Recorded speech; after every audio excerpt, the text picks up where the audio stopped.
Hey everyone, it's Shauna the Tax Goddess, and I am here today with one of our favorite partners, a little known but super powerful tax strategy called an ESOP.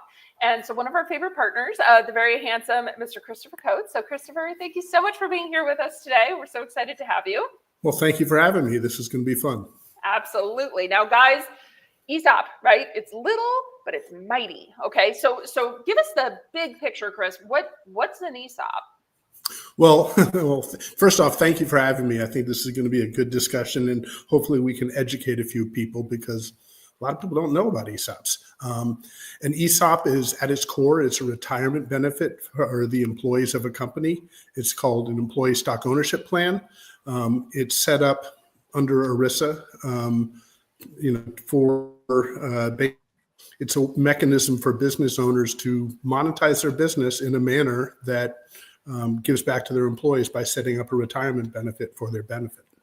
So I'll stop there and then we'll keep going. I was going to say, Chris, because I love you, but that was some big, powerful words. So what I heard, setting up retirement benefit, but it also monetizes the business for an owner. How does it monetize the business for an owner? Okay, so let's take a quick step back for how ESOPs work because it sort of plays into it. Ultimately, the government was trying to set up a retirement benefit that helped bridge the wealth gap. It provides access to equity, a broader access to equity for the employee population.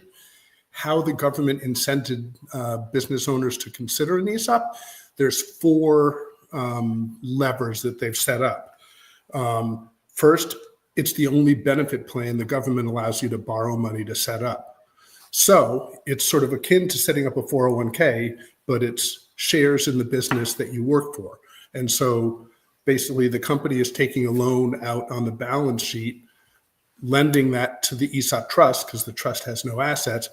And then the trust uses those funds to buy the shares from the owner.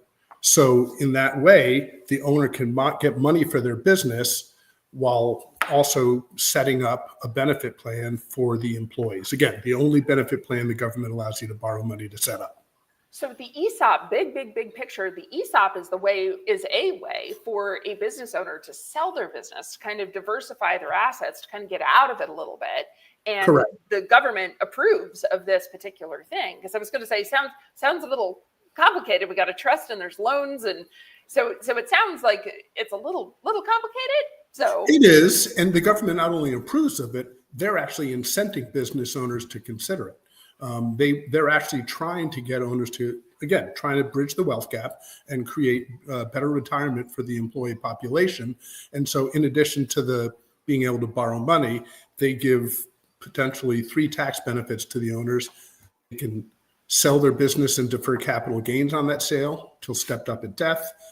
The company can get an additional tax deduction because you're basically turning the debt that funds the ESOP into a retirement contribution. And then alternatively, in sort of the magical case, the company can actually operate as a de facto tax-free entity, which basically is you become a for-profit company not paying income taxes, which again, so the government is not just supportive, they're actually trying to incent business owners to consider it instead of, selling it to a third party or a PE firm that might break it up, move it, whatever. It is complicated because of those tax incentives. It's overseen by the DOL, Department of Labor, sorry, acronyms, and the IRS, though I think people know that one. Unfortunately, people know that one.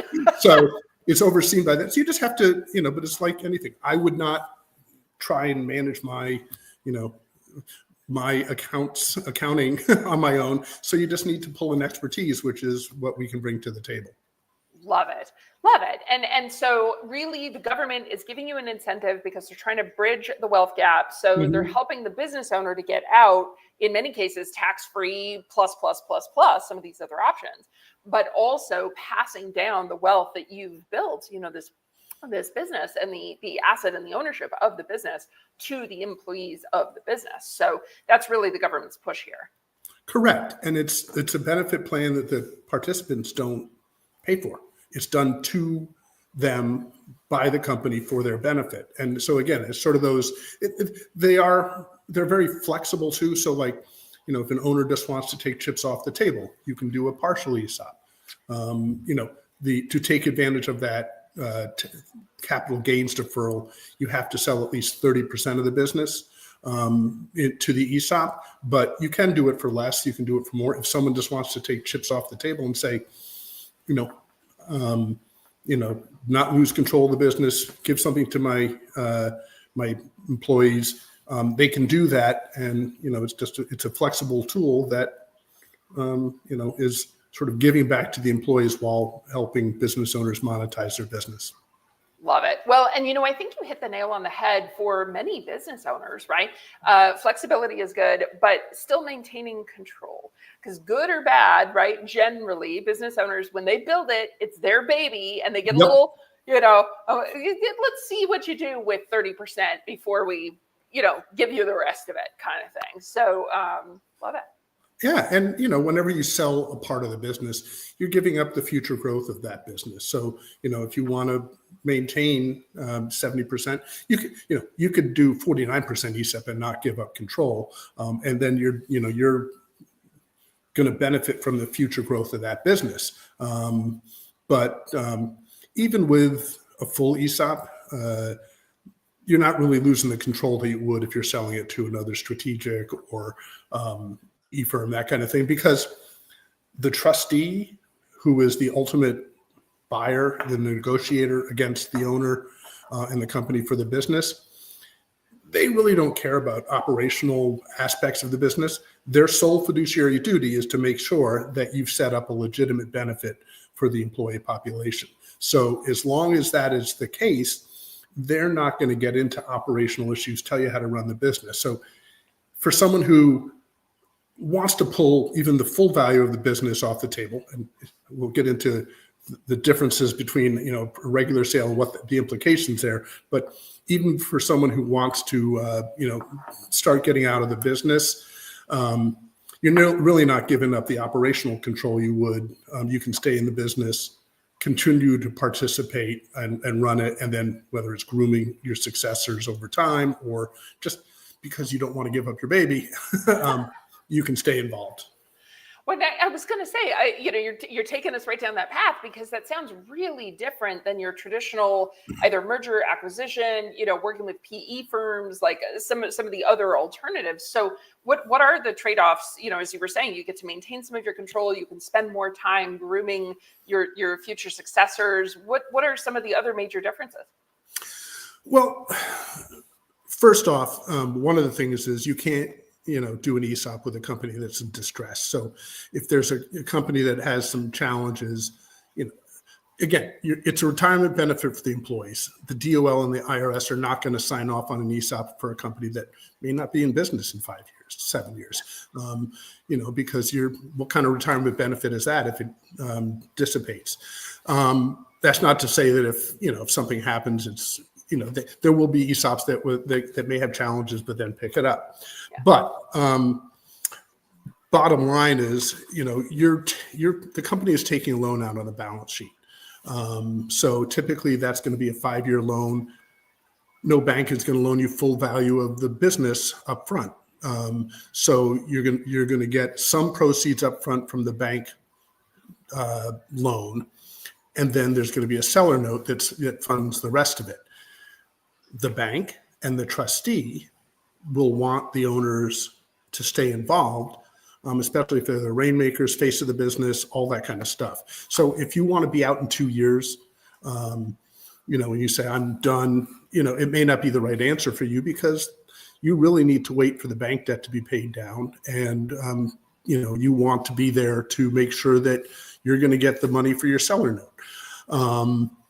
So those are like, you're going to make sure that you get the full value of the business, because we also see people that, go the traditional M&A route. And the way the contract is written is, well, if I buy your business and the business I bought loses any value, you don't get paid out. So much more likely that you'll get to actually keep the full value of your business.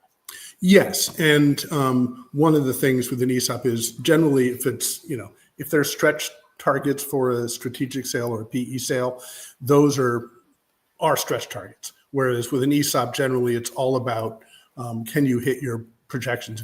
It's cash flow. It's managing your EBITDA, because what's typically the math is, you're going to get 2 times the EBITDA up front and from the bank debt, and then maybe somewhere between 5 and 7 total, depending on industry, et cetera. And so the rest will be funded by a seller note. So, again, it's just a matter of the time that it takes to, pay down the seller note. You're going to get interest on it, mezz rates that will be attractive, but it's a timing difference versus, sort of the 2-year potentially time frame if you want to be out quickly. The other difference is, some people think that you could be leaving money on the table with an ESOP, and it depends on what your perspectives are.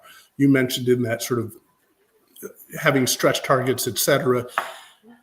An ESOP cannot pay a premium. There may be, like, let's say, a buyer who has a synergistic premium. They can consolidate back office, and so they'll be willing to pay a premium because they know they can bring those resources to bear. Someone who is buying out a competitor, so they're willing to pay a premium for that, kind of circumstance. A trustee can't do that. The trustee, it's going to be a standalone entity. So it can't. There's nothing else that's bringing in to add more value. So why would there be a premium for it? Right. And so if someone is willing to pay you a premium, then, that's, not something an ESOP can compete with. But again, if you can defer the capital gains on that sale, then maybe it better be more than a 20% premium. Here's the deal, right? Like, what else? My lovely state of New Jersey, it can be close to 30. New York, New Jersey, Massachusetts, California. There's a lot of states where because it's state and federal. Of course, 30% of the proceeds could be going to the government, which you can potentially avoid. But again, if you can't pay the strategic, get the strategic premium, you then just look at the other benefits. Are you able to stay involved and not listen to someone tell you how to run it? Are you able to defer the capital gains? A lot of people care about their employees, and they say, this is like, these are my family, my extended family, and, want to make sure that they get something out of it, after investing in the business for so long. And, this is a part of the reason why, if you're listening today, why I love working with Chris, because it's not all about the money with Chris. We're mostly all about the money, right? How do we save those tax dollars? But Chris, I really, really appreciate the fact that there is a whole other side to this. This is your family. These are your kids, and you want to make sure that they're doing well, right? So absolutely love it. And we have seen cases where somebody goes to PE, half the employees get fired.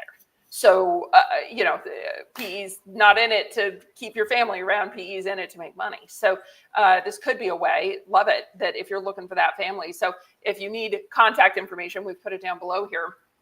Now, Chris, I have a question for you, because you talked about the sales side of it. So if I'm an owner and I'm selling to the ESOP, right? So this is the buyer. Can I still use other tax strategies to do anything else? Or so, for example, what about existing 401ks? What about captive insurance companies? Like, things that were already a part of our normal day-to-day operations. Can we still use those kind of strategies, or do those get knocked out when you have an ESOP? No, those typically are not impacted by the ESOP. You don't, next day, there's generally not a lot of difference in how the company operates. Now, because you're never going to want to take away 401k and say, I'm going to do an ESOP instead. Again, you're overseen by the DOL. You don't want to take away a diverse benefit with what is a non-diverse benefit. But so typically they're additional. It's sort of on top of the existing benefit mix that exists. Now, sometimes if someone has profit sharing or a very rich 401k match, someone may, take a portion of that and say, okay, I'm going to use some of that to help fund the ESOP. Because again, you're taking out a loan on the balance sheet. You've got to service that debt. Now, so we always model it to make sure that, it doesn't put too much stress on the business. But again, if you already have a rich benefit mix, if your match is extreme 20% or whatever, compared to your peer group, well, then if you're giving someone a new benefit, it's an articulation of, here, this is what you're going to get. Okay, we used to do profit sharing. We're going to cut the 401k match and the profit sharing in half. Use some of those proceeds to fund the ESOP, to help fund the ESOP, and it's just a shift in benefit mix. Got it. Well, so I want to shift the questions just a little bit here. Are there certain industries that ESOPs are best for? Are there cases where an ESOP is just flat out a no-go? Like you said, if the business is failing, an ESOP's not going to work, right? If it's declining, if there's problems, it's not going to work. So are there specific cases where ESOPs work best or don't work at all? ESOPs are industry agnostic, so you can generally apply it to to any industry. One that it's really just not done is law firms, which it's a legal construct, but it's just it's generally not done, and for a reason that's similar to why it's a little bit more challenging in like medical practices, that kind of thing. Like medical practices, and if people have involved with private equity transactions in that space, they have to use the same strategy.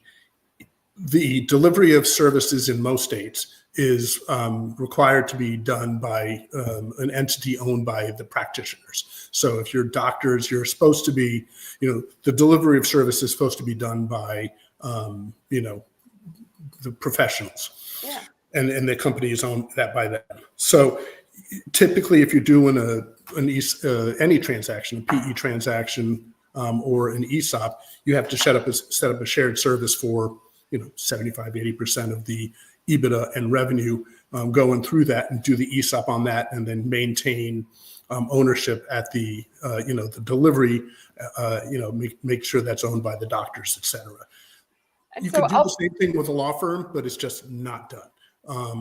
I was going to say, I'll be excited to see what happens, whether this changes moving forward, because I know just recently, right now, law firms no longer have to be owned by lawyers, right? So I know KPMG, for example, is opening up a law division, and they're certainly not lawyers, right? So I'm excited. And to that's see what why happens. you've seen a little bit of opening with that, with like accounting firms that have done ESOPs, et cetera. There's been some regulatory change, but other than that, it's pretty much industry agnostic. Obviously core manufacturing is sort of where it grew up, like businesses that were in rural areas that were lifeblood of a town. But we're seeing a ton in these days in the architects, engineering, consulting, construction space.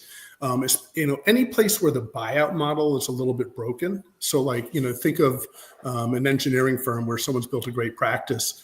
The next generation sometimes doesn't either want to or can't afford to buy in. And so someone who's built a great practice, a group, may say, okay, well, how am I going to get my money out if the next generation isn't opting in or can't afford to opt in?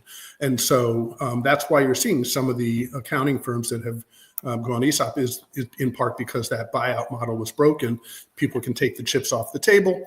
And a lot of times they're starting with a partial and then,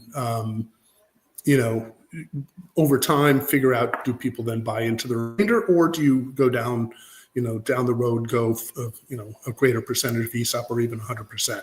But industry agnostic, but there's ones that are, again, more likely than others, basically. Well, the other area where you're really not going to see it because it's just not competitive, be a hyper growth business. So like your tech. Yeah. So yeah. I mean, if you're going to get a premium from Google at 3,000%, you're not going to get it from these. Yeah. So like IT shops, you can do it. Like an MSP, a core consulting company. But if it's like a cyber security IT firm, your multiple is driven by gaining market share, not EBITDA. And again, the math with ESOPs is generally multiples of EBITDA. And if your market share, if your value is not governed by that, plus or minus, then, it's probably, you're not going to get the money that you should. Well, and, earlier in another conversation, you had told me that there's really some like 3 or 4 kind of key factors as to what must you have for an ESOP to even be the right choice. I know you had talked about number of employees, for example, 20 to 25, somewhere in that range. Can you give us some of those key factors to know, like, this sounds good? Do I even qualify to look at that? Yeah, and good question. It is 20, 25 employees is the sort of what we consider the floor for doing an ESOP, and that's been part driven by anti-abuse rules, like especially as an S corp. If you're doing an ESOP, let's say it's a good business, but it's not not a lot of employees. If you're doing an ESOP and it's for 15 people, it sort of looks like a land grab for senior leadership, and so it's not really you can do it. You just got to be, careful. But so 20, 25 employees is sort of where we consider the floor. $1 million in EBITDA and up is good. I assume most people know what EBITDA is, but it's a barometer for margin. Basically, guys, think net profit with some add backs. So add back depreciation, add back amortization. There's a few little tweaks in there. Talk to your CPA if you're serious, and talk to Chris. Yeah. So, yeah.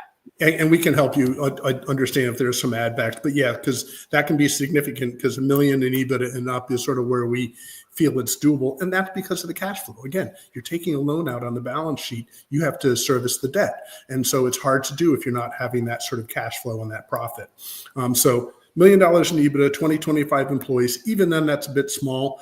That may not be the wealth event. You may not get a bank loan. You may be doing it all seller financed. So you're just going to get paid, your money over time, but you can start, paying it back. But you're at $1 million, you're probably only getting a 4 times multiple of EBITDA for the value.